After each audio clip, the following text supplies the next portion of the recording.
أستغفر الله العظيم أستغفر الله العظيم الذي لا إله إلا هو الحي القيوم وأتوب إليه بنية القبول تمام كل شهور مأمون إلى حضرة سيدنا وحبيبنا الرسول صلى الله عليه وآله وسلم ثم إلى أرواح أهل بيته الكرام الصحابة والقرابة والتابعين وتابع التابعين إلى يوم الدين خصوصا إلى روح سيدنا حسن البصري وسيدنا جنيد البغدادي وسيدنا الشيخ عبد القادر الجيلاني وإلى روح سيد الشيخ محمد بن عبد الكريم السمان المدني إلى روح مولانا الشيخ محمد أرشد بن عبد الله البنجري والشيخ محمد كشف الأنور بن إسماعيل البنجري إلى روح جميع مشايخنا ومعلمينا ووالدنا وأمهاتنا وقرابتنا وجيراننا وذوي الحقوق علينا أجمعين وإلى أرواح جميع المسلمين والمسلمات والمؤمنين والمؤمنات أن الله تعالى الكريم المنان الرحيم الرحمن يتغشاهم بالرحمة والمغفرة ويعين علينا وعلى ذرياتنا أجمعين من بركاتهم وأنوارهم وأسرارهم وعلومهم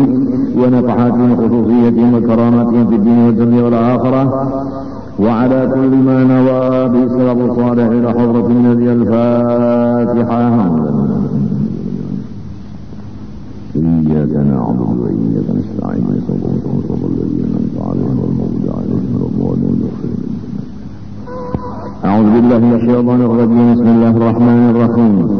الحمد لله رب العالمين. اللهم صل وسلم وبارك على سيدنا محمد الأمين وعلى آله وصحبه إلى يوم الدين.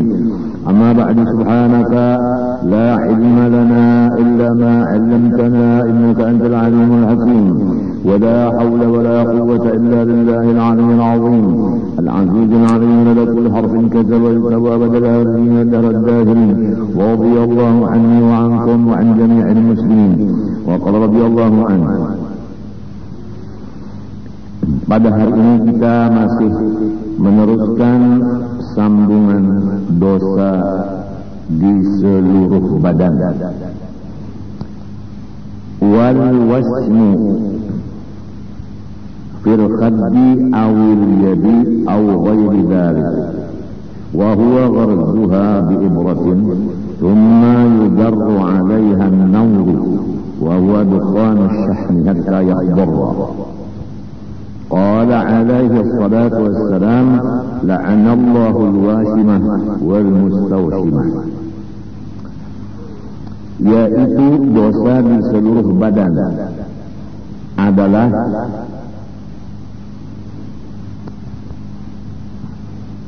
mencucuk akan pipi atau tangan atau anggota lain dengan jarum, kemudian dimasukkan ke atasnya kukus daripada lemak supaya warna tusukan itu menjadi hijau. Apa tuh ngarannya itu?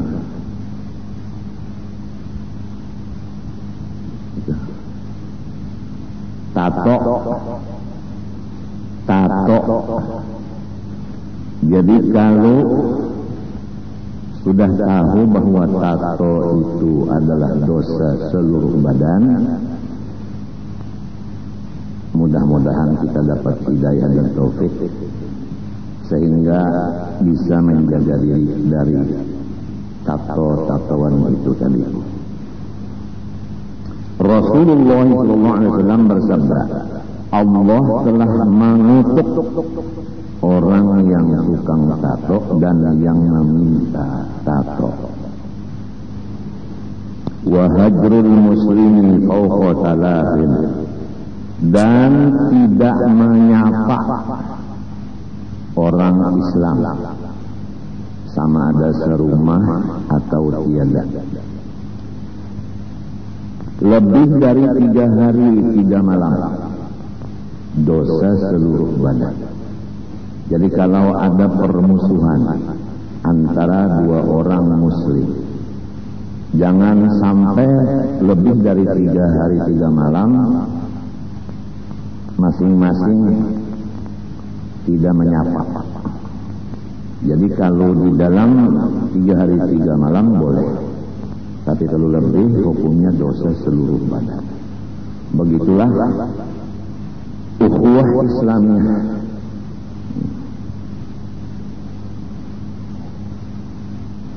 Mahma ghadiba alaihi, tapi apabila disebabkan dia marah.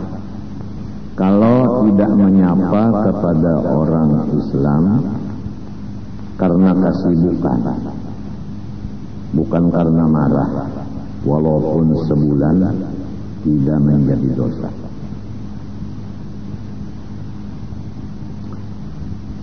Liqaulihi sallallahu alaihi wa alihi wasallam, la yahillu li muslimin an yahjura akhahu fawqa thalathati ayyam, faman hajarahu fawqa thalathin famata dakhalan nar.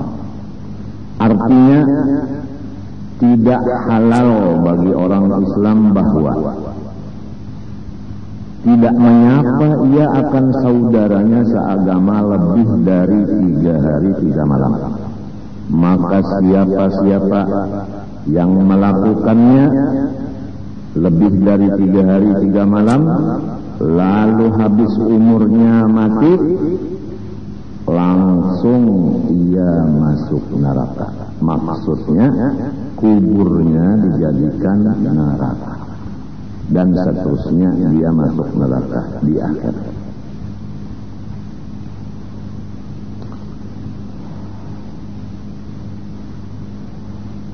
Jadi harus kita sapa menyapa.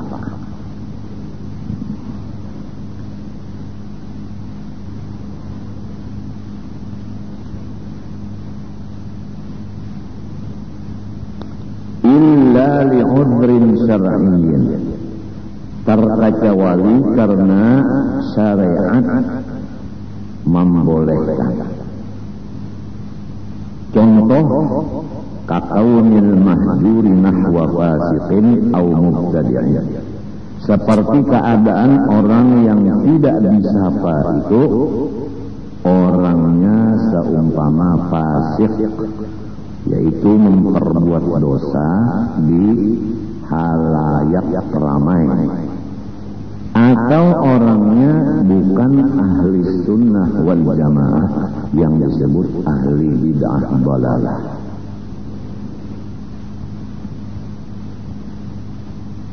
Timbul pertanyaan, jika orang yang fasik atau ahli bid'ah dalalah itu kita laksanakan dengan tidak menyapa dia beberapa bulan, tidak ada faedahnya, artinya dia tidak taubat dari kefasikannya dan tidak taubat daripada kebid'ahannya itu. Jawabnya, wa in kana hajruhu la yufiduhu tarkal fisq, walaupun ketiadaan menyapanya seseorang terhadap fasik dan ahli bid'ah itu tidak ada faedahnya.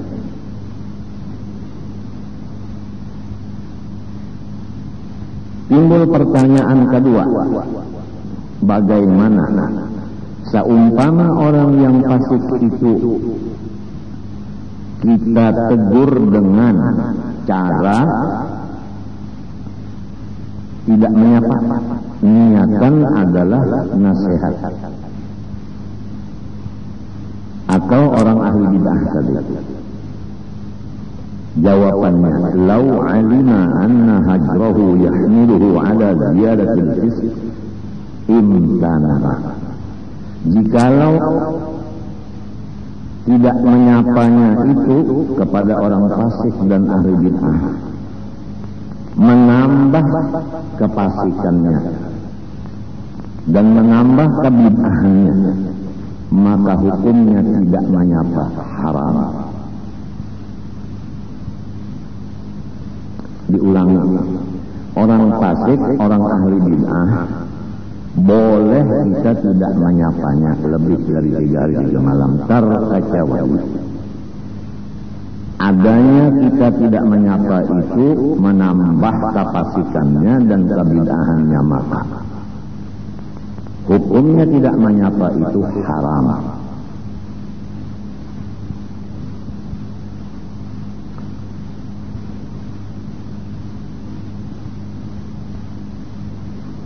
wa kasalahi dinihi, atau tidak menyapa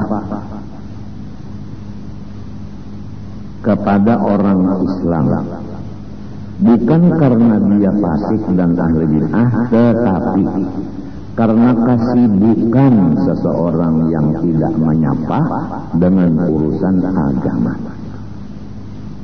Misalnya kita di dalam kamar sendirian, handphone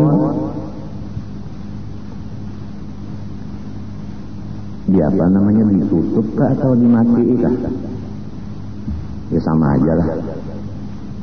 Telepon diputus suaranya, sehingga tidak ada lagi hubungan dengan orang Islam karena kita sibuk dengan ibadah. Jadi tidak ada lagi urusan berbicara dengan orang Islam. Bagaimana hukumnya itu? Hukumnya itu uzur syar'i, artinya boleh. Yang tidak boleh tadi karena marah, bukan karena uzur syar'i. Au dinil hajir, atau agama orang yang tidak disapa itu. Misalnya ada orang sedang baca Quran, nah, kita tidak menyapa. Kalau kita sapa, dia berhenti dari membaca Al-Quran. Nah, itu hukumnya walau 1 minggu kita tidak menyapa dia karena jangan mengganggu ibadahnya, maka itu hukumnya bukan haram.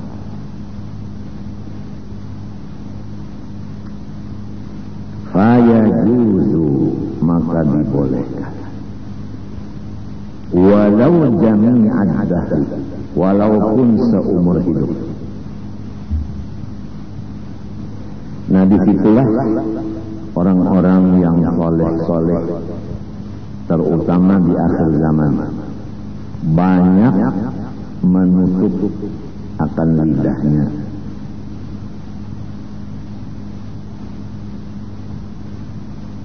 Karena kesibukannya dengan ibadah-ibadah. Apalagi ibadahnya itu sudah pindah kepada tafakkur. Ibadahnya sudah pindah kepada otak. Nah, jadi kesibukan otak sehingga tidak lagi terganggu dengan yang di kuping atau yang di lidah.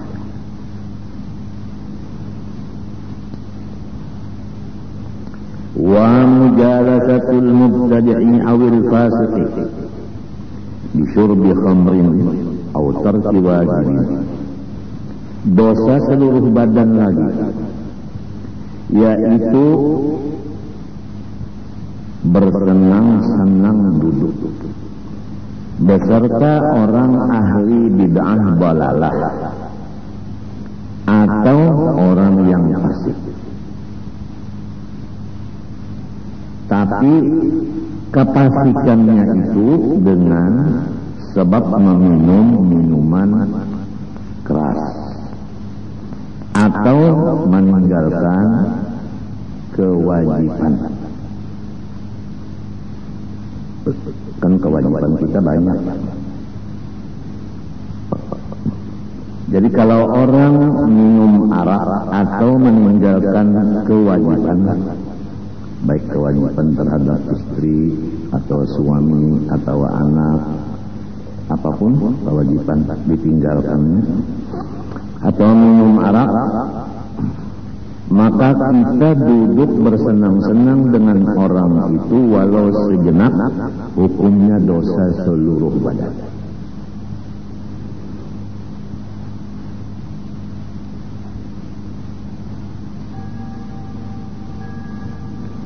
Litinas, duduknya tadi karena menghibur dia, menghibur ahli bid'ah, menghibur orang fasik. Duduknya itu tadi Kalau duduk di sana untuk memberi nasihat, itu bukan pembicaraan kita di sini. Qala alaihi salatu wassalam, man intahara sahiba bid'atin mala Allahu qalbahu amnan wa imanan, wa man ahana sahiba bid'atin aminahu Allahu yawmal faza'il akbar, wa man alana lahu aw akramahu aw laqiyahu bi bishrin faqad istakhaffa bima anzala Allahu ala Muhammad sallallahu alaihi wasallam. Dzakara dzalika al-Ghazali. Rasulullah sallallahu alaihi wasallam bersabda, barang siapa menjauhkan dirinya dari orang yang ahli bid'ah dalalah, niscaya memenuhi oleh Allah Subhanahu wa taala akan hatinya dengan aman dan iman. Dan barang siapa tidak menghormati orang ahli bid'ah dalalah, niscaya mengamankan akan dia oleh Allah Subhanahu wa taala pada hari kiamat. Dan barang siapa melemah lembutkan kata-kata bagi orang ahli bid'ah dalalah, atau memuliakan dia, atau menemui ia dengan manis muka, maka sesungguhnya ia mengentengkan dengan sesuatu yang diturunkan Allah kepada Muhammad sallallahu alaihi wasallam. Menyebut akan itu hadis Imam Ghazali. Walubtud dhahabi wal fiddah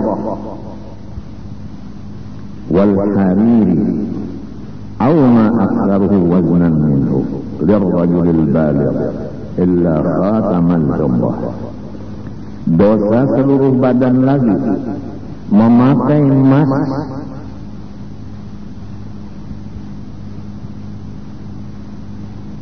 dan memakai sutra ulat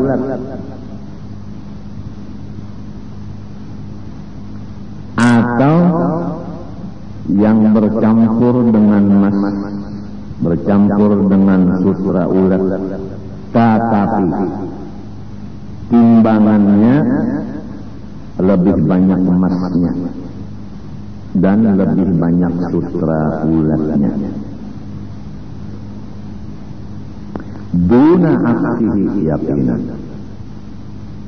Kalau sutra ulatnya sedikit, banyak yang lain. Kalau emasnya sedikit, banyak yang lain. Duna, bukan hukumnya dosa seluruh badan. Yang diharamkan memakai emas itu atau sutra ulat itu laki-laki yang sudah baligh. Kalau perempuan boleh pakai emas, boleh pakai sutra ulat. Adapun laki-laki memakai perak dibikin cincin, maka wa yusannu lirrajul khatimu fiddatin atau khatamu fiddatin. Pahala sunat bagi laki-laki memakai utas perak. Li'annahu sallallahu alaihi wa alihi wasallam ittakhadha khataman min fiddah lahu syekh. Karena Nabi Muhammad sallallahu alaihi wasallam pun membikin ia, artinya minta dibikinkan kepada orang, akan cincin daripada perak. Malahan ada tulisan di kepala cincin itu Muhammad. Kemudian itu dipakai untuk metok surah. Jadi model tok-tok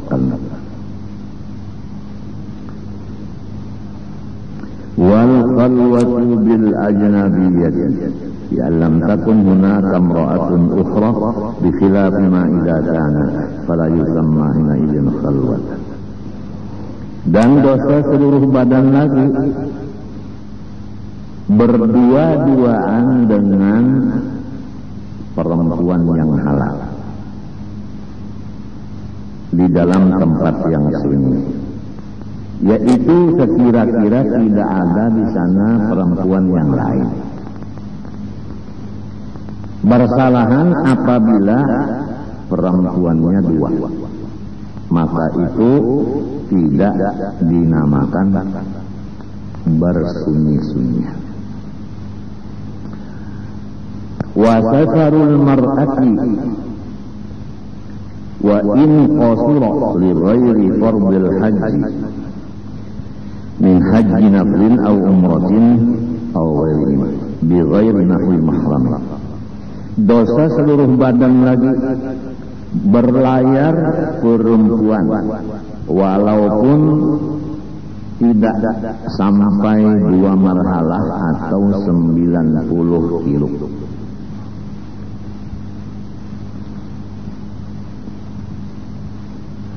Dengan ketiadaan mahramnya.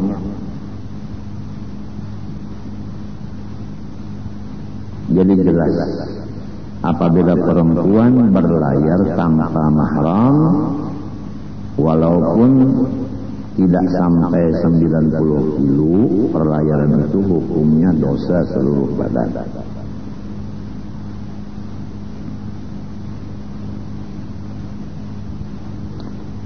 Timbul pertanyaan, bagaimana kalau perempuan berlayar tidak ada mahram tapi ada kawan-kawannya, dan kawan-kawannya itu semua perempuan? Di sini disebutkan minaz zauji, mahramnya itu suaminya, wal abdi as-siqati atau abidnya yang dipercaya. Fayahrumu dzalik, maka haram yang demikian, dosa seluruh badan. Walau ma'an niswati, ini supaya ditandai, walaupun banyak perempuan yang menemani dia.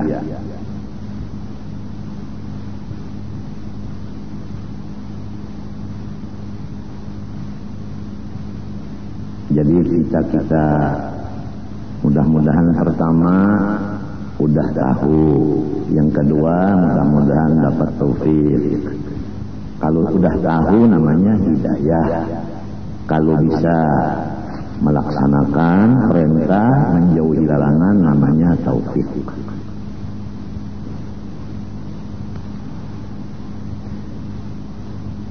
Ada pertanyaan, bagaimana kikawi? Nggak usah ditanyakan lagi, ini jelas aja udah. Apabila tidak ada pakai mahram, udah.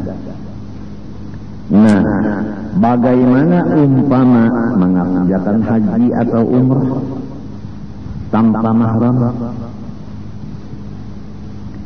Di sini disebutkan li ghairi fardil haji, bagi selain daripada haji yang fardu atau ada mahramnya. Wa in adzina zauju, walaupun lakinya setuju.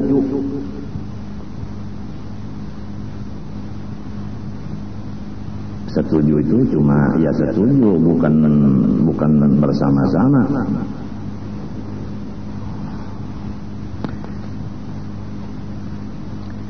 Diulang lagi di kitab sini, fala yajuzu an takhruja kharijas suri walau ma'an niswati siqati, maka haram perempuan itu keluar rumah sampai di luar batas kota. Itu sampainya kan ada batas kota Martapura di sini. Nah, lewatnya itu nggak boleh lagi kecuali ada mahram. Jadi umpama perempuan mau mengganti gusi, umpamanya gusi kan, Nang rajin diganti orang tuh busi kah gigi kah. Lalu di Banjarhanyar, nang Mujarong Banjarbaru adalah, nah kan di luar Mardak Bahasa. Nah itu supaya jangan berdosa seluruh badan, ada mahramnya. Walau ma'an niswati siqat, walaupun serta bini-bini yang tidak melaksanakan kejahatan sesamanya. Artinya bini-bini yang baik-baik saja, tapi tidak ada mahram di sana. Tetap tidak boleh keluar dari batas kota tanpa mahram.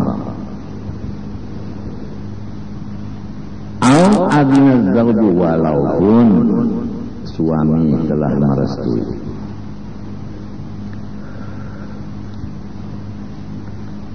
Balla budda min khurujihi huwa awil mahramu awil abdu thiqatu.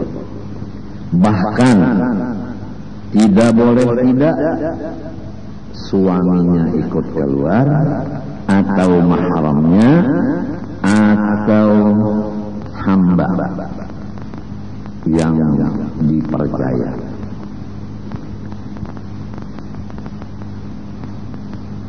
Timbul pertanyaan, bagaimana perempuan-perempuan di zaman sekarang ini keluar dari rumah menuju kubur? Kubur itu di luar batas kota. Jawabannya, fama yaqa'ul ana min khurujin nisa'i ilal maqabir kharijas suri ma'siyatan yajibu man'uhunna minhu, nabbaha ala dhalika syarqawi. Adapun kejadian yang sekarang, yaitu keluar perempuan-perempuan menuju kuburan yang letaknya di luar batas kota, hukumnya dosa seluruh badan dan wajib dicegah. Diterangkan yang demikian itu oleh Imam Syarqawi. Wastikhdamul hurri kurhan, dan memaksa orang-orang merdeka dijadikan khaddam. Liqaulihi sallallahu alaihi wasallam, innallaha ta'ala yuhibbur rifqa fil amri kullih. Sabda Rasulullah SAW, sesungguhnya Allah Ta'ala mencintai, ia akan lembut di dalam semua perkara. Jadi Islam melarang paksaan. Kalau orang merdeka kita jadikan sesuruhan, maka haram dosa seluruh badan menyuruh itu dengan paksa. Karena Islam tidak ada paksa. Bahkan kalau kita menurut Quran, bukan hanya Islam aja, agama-agama lain pun tidak ada mengandung paksa. La ikraha fiddin. Seluruh agama mengharamkan paksaan.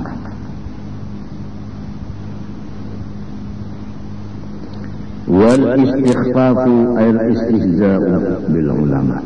Dosa seluruh badan lagi menghinakan orang alim. Wabil imamil adil, dan dengan raja yang adil. Wabisyaibil muslim, dan dengan orang Islam yang masih syaib, orang yang tua.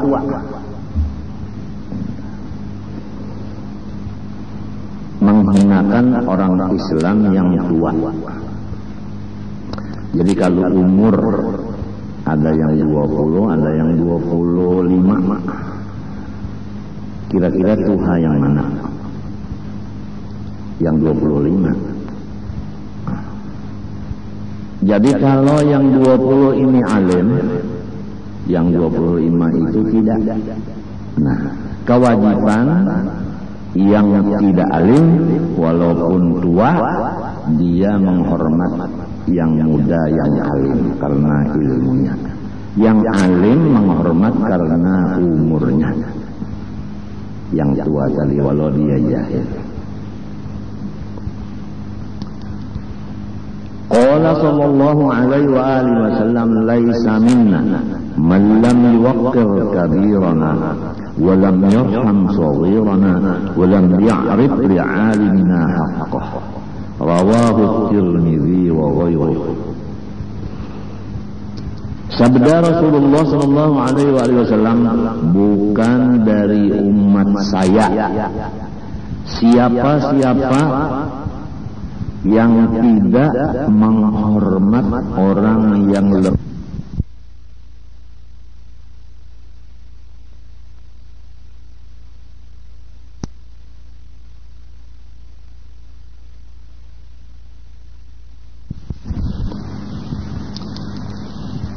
Qala sallallahu alaihi wa alihi wasallam laisa minna man lam yuwaqqir kabirana wa lam yarham saghirana wa lam ya'rif li'alimina haqqah.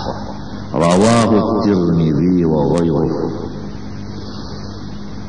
Sabda Rasulullah sallallahu alaihi wasallam, bukan dari umat saya siapa-siapa yang tidak menghormat orang yang lebih tua daripadanya, dan bukan umat saya orang-orang yang tidak menyayangi yang lebih muda dari dia, dan bukan umat kami tua dan muda yang tidak menghormat ulama-ulama. Riwayat Imam Tirmidzi dan lainnya. Wa qala sallallahu alaihi wa alihi wasallam akrimul ulama fa innahum 'indallahi kurama. Wa qala sallallahu alaihi wasallam min ijlalillah ikramu bisyaibatil muslim. Rasulullah SAW bersabda, muliakan olehmu akan seluruh ulama, karena mereka itu pandangan Allah adalah mulia.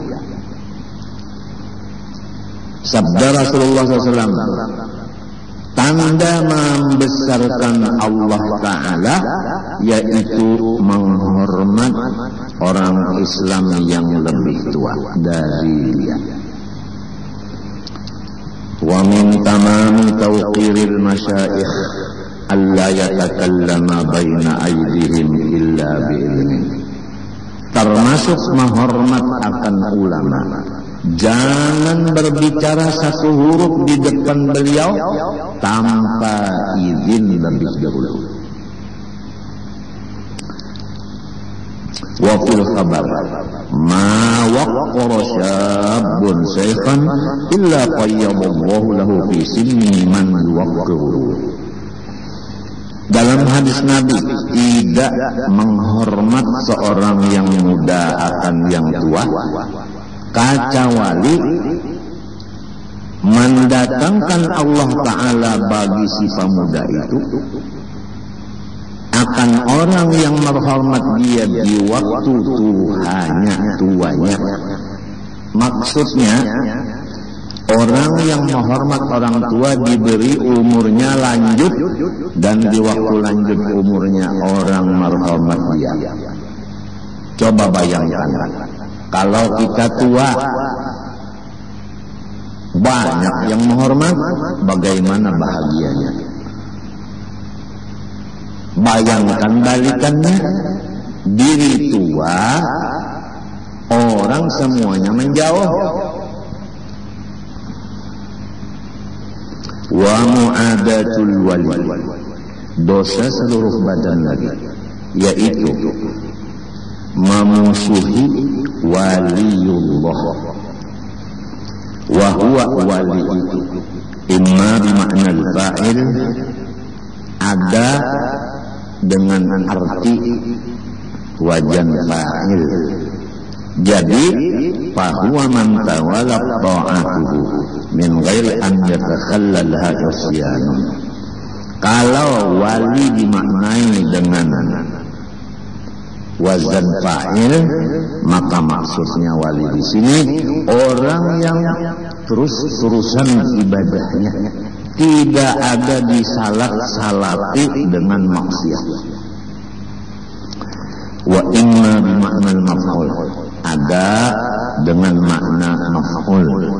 Bagaimana kalau wali bimakna maf'ul? Bahwa man yatawala alaihi ihsanullahi ta'ala wa ifdaluh, yaitu orang-orang yang senantiasa Allah berbuat baik kepadanya dan senantiasa Allah mencurahkan kenyamanan, kenikmatan kepadanya. Kada at-ta'rifat, seperti itulah di dalam kitab At-Ta'rifat karangan Imam Jurjani. Qala Rasulullah SAW, inna Allah ta'ala qala man ada li waliyan faqad adantuhu bil harbi ay a'lamtuhu anni muharibun lahu. Rasulullah SAW bersabda, sesungguhnya Allah Ta'ala berfirman, hadis kursi, siapa-siapa yang memusuhi ia akan wali-waliku, maka sesungguhnya aku beritahu kepadanya bahwa aku memerangi akan musuh-musuh wali itu. Wal i'anatu 'alal ma'siyati, dan dosa seluruh badan lagi membantu atas pekerjaan maksiat. Contoh, ka'it'ami muslimin mukallafin kafiran mukallafan fi nari Ramadhan, seperti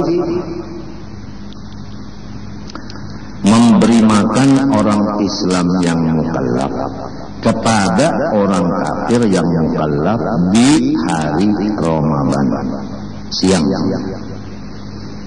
Jadi orang Islam ini sudah mukallaf, ada orang kafir mukallaf juga.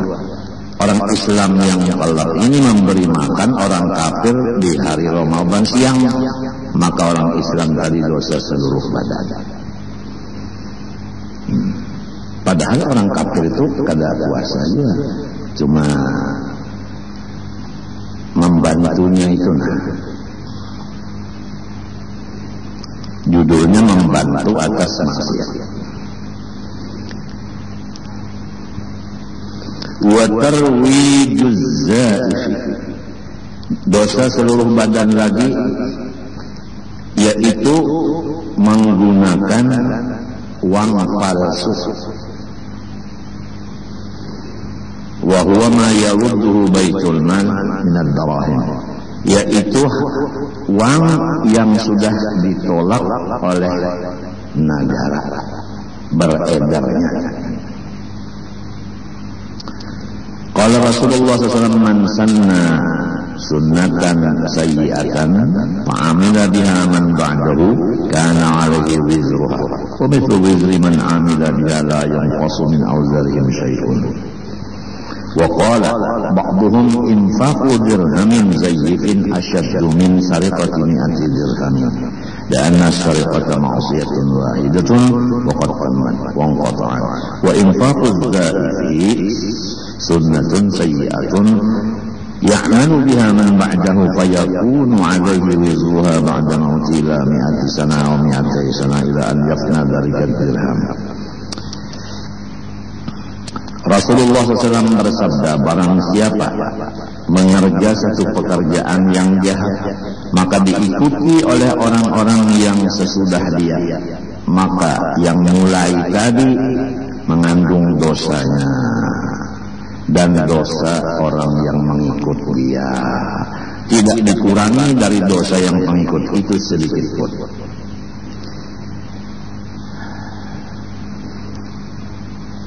Berkata sebagian ulama, bermula menafkahkan 1 dirham yang sudah tidak dipakai lagi, tidak laku lagi, lebih berat daripada mencuri 100 dirham. Karena mencuri itu dosanya 1, selesai. Tapi kalau uang yang palsu itu, kecuali dia sudah hancur semuanya, baru dosanya habis. Itu berkelanjutan. Jadi famaka kana indahu dzalik fayambaghi an yaqrahu fi bi'rin bihaitsu la tamtaddu ilaihi al-yad.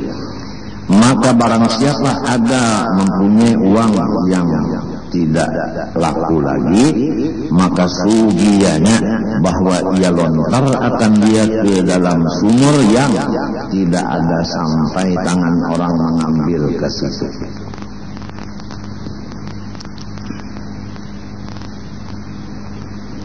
Fa'in afsadahu bihaitsu la yumkinu ta'amulu bihi jaz.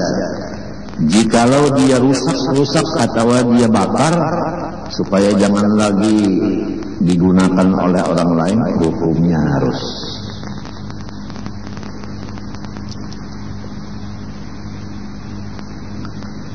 Wasti'malu awamid dhahab wal fiddah. Allah subhanahu wa ta'ala.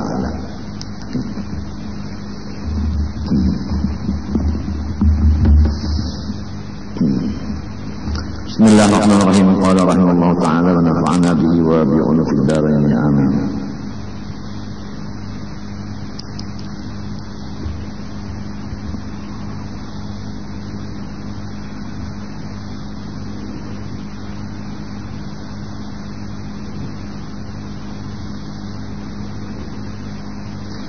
Wa kama anna man ghalaba alaihi hubbullah wa hubbul akhirah faktasabat harakatul hidiyah sifatahan minni sarat ikhlasan. Imam Ghazali mengatakan dalam ini kitab, orang-orang yang udah banyak hatinya itu mencinta Allah dan banyak mengingat Allah, maka gerak dan diamnya yang biasa-biasa aja itu sudah menjadi pahala dan ikhlas. Apalagi ibadah, adat-adatnya pun udah jadi ibadah yang ikhlas, apalagi ibadahnya. Ini orang-orang yang udah banyak cinta kepada Allah, zikir kepada Allah banyak. Bukan artinya cintanya itu penuh, zikirnya penuh, enggak. Sebab manusia ini makhluk itu sifatnya adalah naqais, kekurangan. Jadi pasti ada juga kosong-kosongnya. Nah, cuma banyak isinya, banyak cintanya, banyak ingatnya. Bukan nggak ada lupa sama sekali, bukan. Tapi hitungannya banyak cintanya, banyak zikirnya. Maka orang itu gerak dan diam yang biasa-biasa aja udah menjadi ibadah yang ikhlas. Adapun falladhi yaghlibu ala nafsihi dunya wal 'uluw riyasatan wa bil jumlah ghairullah faqad iktasabat jami' harakatil sifata pada taskamul ibadatuhu.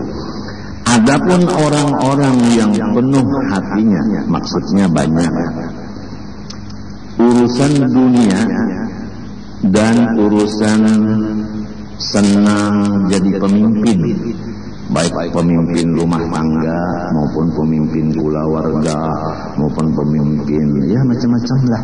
Kalau itu memang hobinya, pertama hobinya dunia, yang kedua hobinya itu ketujuh ma'atasi, yang ketiga hobinya itu pangkat. Ringkasnya yang lain dari Allah lah, gitu. Kalau udah hobinya lain dari Allah, maka semua gerak diamnya itu tidak bisa selamat daripada riya. walaupun min saumin wa salatin wa ghairi dzalik, walaupun salat dan puasa. Jadi keringkasan faidah ilajul ikhlas kasru hububin nafsi wa qat'u tam'i anid dunya wa tajarrudu lil akhirah. Obat supaya mencapai ikhlas. Pembicaraannya ini, ikhlas itu menyatakan hatinya udah sehat. Adapun ujub, riya, sum'ah, takabur dan lain-lain itu menunjukkan hatinya masih sakit, belum lagi sembuh, belum lagi sehat. Supaya sehat hatinya, sembuh, yaitu melemahkan nafsu daripada menghendaki bahagian-bahagian si nafsu itu. Seperti orang berwudu. Wudu itu ada kalanya wajib, ada kalanya sunnah. Itu. Tapi nafsu itu bisa mencampur. Kalau aku berwudu selain dari wajib atau sunnah, aku segar. Nah, segar ini sesuai dengan nafsu. Nah, jadi itu jangan ada itu. Yang sesuai dengan nafsu itu jangan ada. Nah, kalau udah ingat ini sunat, sudah. Jangan lagi disambung dengan supaya segar dan macam-macam.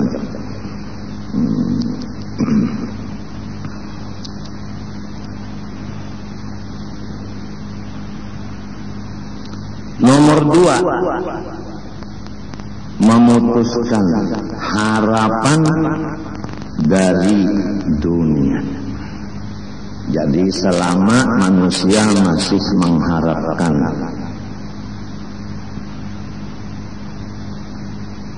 makhluk, maka keikhlasan jauh dicapainya.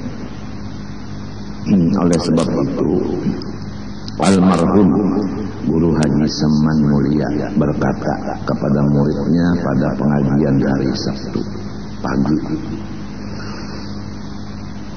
bahasa Banjar, galuh-galuh ingatakan jangan berlingkut di surban tuan guru.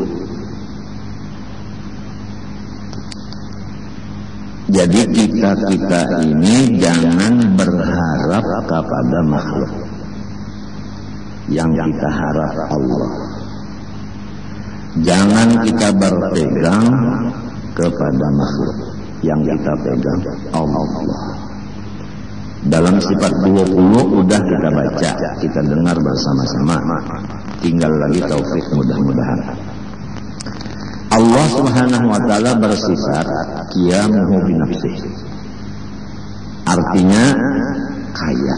Dalil innallaha laghaniyun 'anil 'alamin. Lalu sugianya bagi mukmin mu'taqid bahwa hendaklah ia mengharap akan Allah Subhanahu wa taala di dalam setiap hal ehwalnya.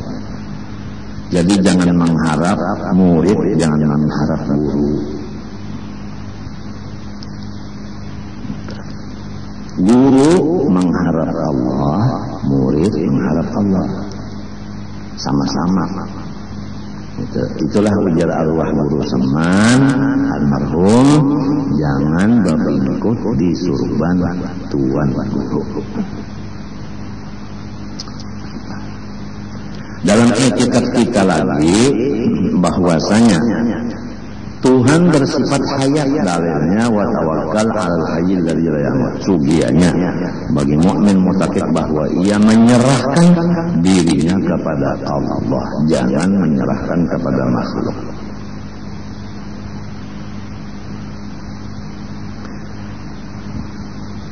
Nomor 3, supaya mendapat keikhlasan wa tajarrudu lil akhirah. Semata-mata mengharapkan akhirat. Mengharap akhirat. Kalau akhirat itu dimiliki oleh Allah jelas. Tapi kalau dunia ini kadang-kadang kita itu merasa bahwa ini milik manusia, padahal dua-duanya milik Allah. Kalau orang yakin bahwa dunia akhirat milik Allah, dia mengharap Allahnya. Kalau akhirat jelas hampir-hampir semua orang udah itu meyakini bahwa akhirat milik Allah. Jadi dia mengharap akhirat kepada Allah. Tapi kalau dunia, diantaranya ada kira-kira ya, ada yang memandang dunia ini milik si A si B. Lalu yang diharapnya A dan B itu. Tapi kalau dia udah yakin bahwa dunia akhirat milik Allah, dia mengharap Allahnya. Nah itulah maksud Guru Seman, jangan berpegang kepada surban tuan guru.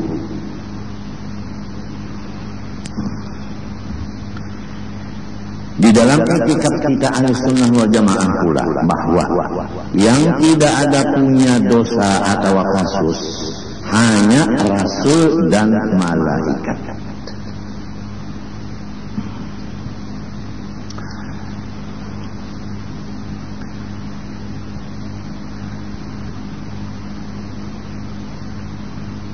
Maksud daripada semata-mata akhirat bihaitu yaghlibu dzalika 'alal qalbi. Sekira-kira lebih banyak akhirat itu di hatinya dari dunia ini. Kan kalau pahala itu di akhirat. Nah, seperti wudu tadi, itu pahala di akhirat. Tapi kalau segar itu di dunia dapatnya. Jadi apabila orang diberi Allah Ta'ala langsung atau dia meminta lalu diberi, lebih akhirat di hati dari dunia. Kalau akhirat semata-mata dunia tidak ada masuk di hati kita, nah kita bukan malaikat. Kita bukan malaikat. Cuma kata-katanya yang lebih banyak akhiratnya dari dunianya. Kalau hati begitu, ya tayassarul ikhlas. Seakan-akan ikhlas itu sangat mudah bagi orang yang begitu hatinya. Wa kam min a'malin yat'abul insan fiha wa yadhunnu annaha khalisatun liwajhillah wa yakunu fiha maghruran li'annahu la yara wajhal akhir fiha. Berapa banyak amal-amal ibadah yang capek manusia mengerjanya dan dia menganggap bahwa itu semata-mata karena Allah, padahal dia tertipu. Karena apa? Karena dia belum melihat penyakit amal ibadahnya itu. Kama hukiya an ba'dihim annahu qadaitu salatan thalathina sanatan shallaituha fil masjid as-saffil awwal. Aku telah mengqadha salatku yang wajib 30 tahun. Kalau kita hitung sehari kan semalam 5 kali. Setahun 360 kali 5. Dikali 30, dikodok sholatnya 30 tahun itu. Yang aku sholatnya itu tidak pernah di lain dari masjid dan tidak pernah di shaf kedua. Semuanya 30 tahun di shaf pertama. Perkiraan aku ikhlas dengan bukti 30 tahun istiqomah. Tetapi li'anni ta'akhartu yawman mi'udrin fasallaitu fi shaffi tsani faqtaratni khajalatun minan nas haitsu ra'awni fi shaffi tsani. Pada satu ketika aku karena ada odor sumbah yang di masjid itu, kebetulan shaf pertama udah penuh. Jadi aku di shaf yang kedua. Manakala terjadi itu, aku merasa malu karena ketahuan manusia bahwa aku obah dari yang dahulu. Malunya aku kepada manusia karena aku merasa obah, menunjukkan bahwa gawianku yang dulu, kerja yang dulu 30 tahun itu adalah karena minta puji dengan manusia. Buktinya sesudah dirubah ke sub kedua, malu dengan manusia. Di sini terbongkarnya. Oleh sebab itu yang 30 tahun itu kepada aku wajib mengqadha. Tapi kalau kita kagak wajib mengqadha, ini lain orangnya, nih lain derajatnya. Fa'aradtu anna nadharan nas ilayya fi as-saffil awwal kana masarrati wa sabab istirahi qalbi min haitsu la yash'ur. Maka aku sudah yakin bahwa pandangan manusia kepada aku di saf pertama 30 tahun itu menjadikan kesenangan hatiku, dan aku tidak sadar bahwa itu adalah karena manusia. Wahada daqiqun ghamid qallama taslamul a'mal min amthali wa qallaman yatanabbahu lahu. Bermula masalah seperti ini sangat halus dan sangat dalam. Jarang-jarang selamat ibadah-ibadah dari seumpama itu. Dan sedikit orang-orang yang sadar atas yang demikian. Illa man wafaqahu Allah Ta'ala, kecuali orang yang ditolong oleh Allah. Jadi jalannya sebagaimana perkataan Guru Bangil, menadah, minta kepada Allah supaya diberi Allah Ta'ala taufik dan hidayah.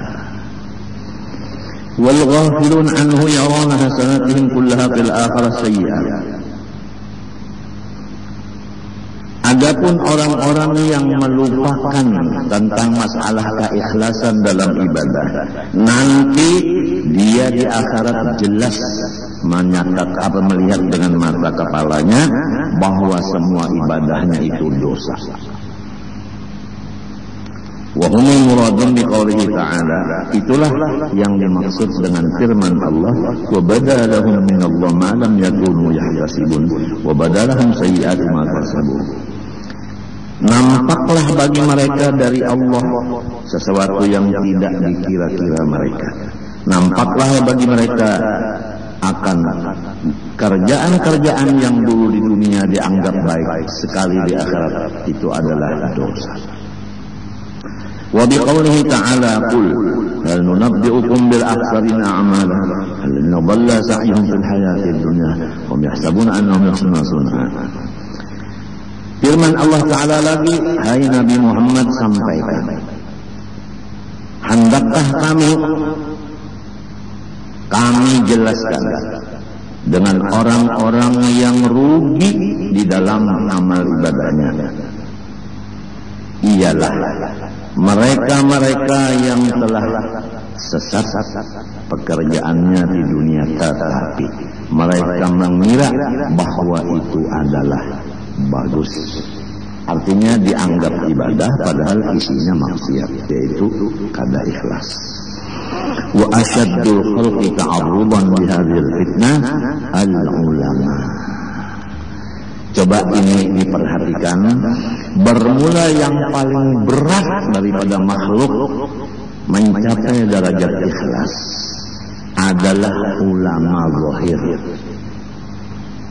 Bukan ulama tasawuf, bukan. Karena tasawuf membicarakan masalah ikhlas. Kalau yang bukan tasawuf lain bicaranya. Fa innal da'ika lil aktsarin ala nashri ilmi ladzatul istila wal farah bil istisba' wal istisar bil hamd wa thana. Karena bahwasanya dorongan bagi kebanyakan orang yang menyebarkan ilmu, kebanyakan dorongan orang yang menyebarkan ilmu, pertama enak hatinya karena dia di bangku guru, bukan di bangku murid. Kan satu kelainan. bangku guru dengan bangku murid itu ada kelainan. Nah, dia lezat duduk di bangku guru. Artinya lezat menggurui kepada orang. Nah, oleh sebab itu guru-guru kita berpesan, hendaklah membaca kitab supaya selamat. Kalau kita membaca kitab, berarti kita sama-sama menjadi pendengar bagi yang menulis kitab itu. Tapi kalau tidak memakai kitab, kemungkinan merasa kita menggurui orang. Nah, oleh sebab itu pesan guru-guru itu baca kitab, begitu. Nomor 2, kebanyakannya dorongan orang yang menyebarkan ilmu selain daripada senang menjadi terkeatas tadi, yaitu gembira dengan pengikutnya atau muridnya.